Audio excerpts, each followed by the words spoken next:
Hello and welcome to Positive Mind Speaks. I am back with an interesting content today for all of you. So, what is the interesting content all about? Well, I'm going to talk about certain things which are a part of our daily affairs.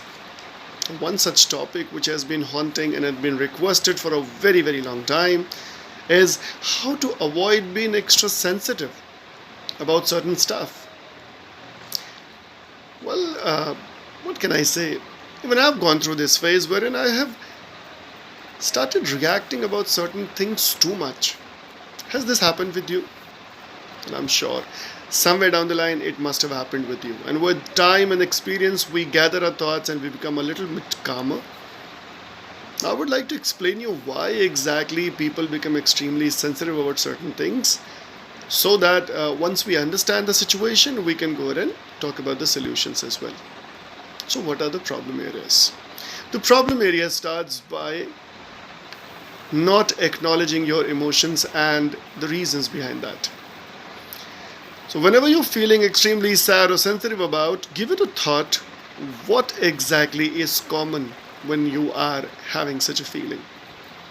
Is it that certain words or comments or people or situations remind you of something? Because more often than not, it's been observed and it's across the globe.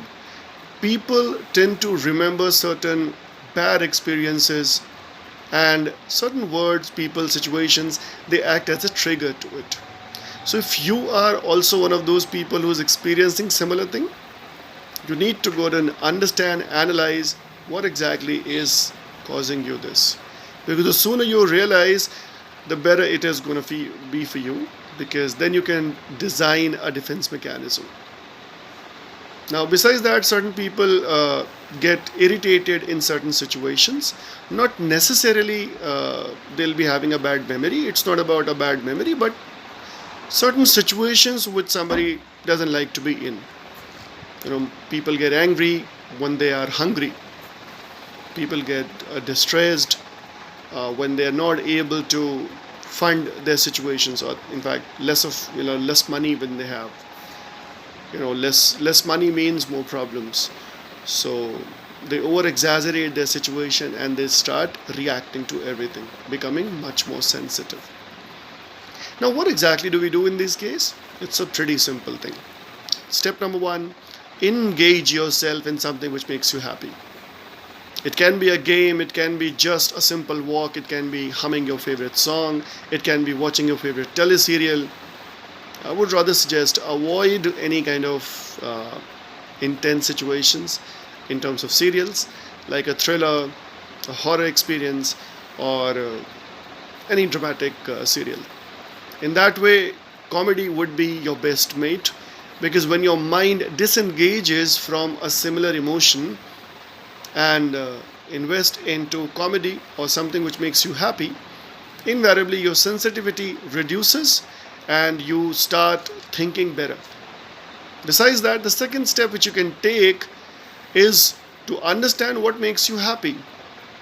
There are certain words, certain people whom you can talk about, or you can use those words, or you can be in that situation which make you happy.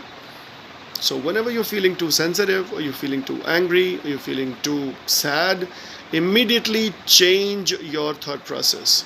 How do you do that? Well, it comes with practice. You need to continuously observe what makes you happy, make a note of it, and whenever you are sad, just change your thought process. Food for thought: please do not suppress your feelings. Do not feel that whatever you're feeling is incorrect, or you're not feeling something at all. No, that's not the solution at all. The solution to your concern would be acknowledge your feeling that yes, you are feeling anxious, you're feeling breathless, you're feeling excited about something. Now, rather than suppressing this feeling, what I'm suggesting here is you change the thought process. Now, why are you feeling whatever you're feeling? That needs to change. Because if you change that thought process, your entire feeling is going to be a positive feeling. That means something which is making you feel good about. So that is what I would like you all to suggest, to work out. That can be your plan of action. try and try until you become perfect. Having said that, it's not going to come easy. So, caution for all of my viewers, whenever you're practicing anything which I'm telling you, it requires relentlessness and consistency. It is not a magic solution which is going to happen within minutes. So, you have to continuously try and observe, and then if at all you feel there is any change, I would request all of you to come back to my YouTube channel and mention in the comments if you have felt anything which is positive. Until then, I'll keep coming back with interesting content and make it as relevant as possible to all of you. Thank you for your time. I'll be back soon. Positive Minds speaks.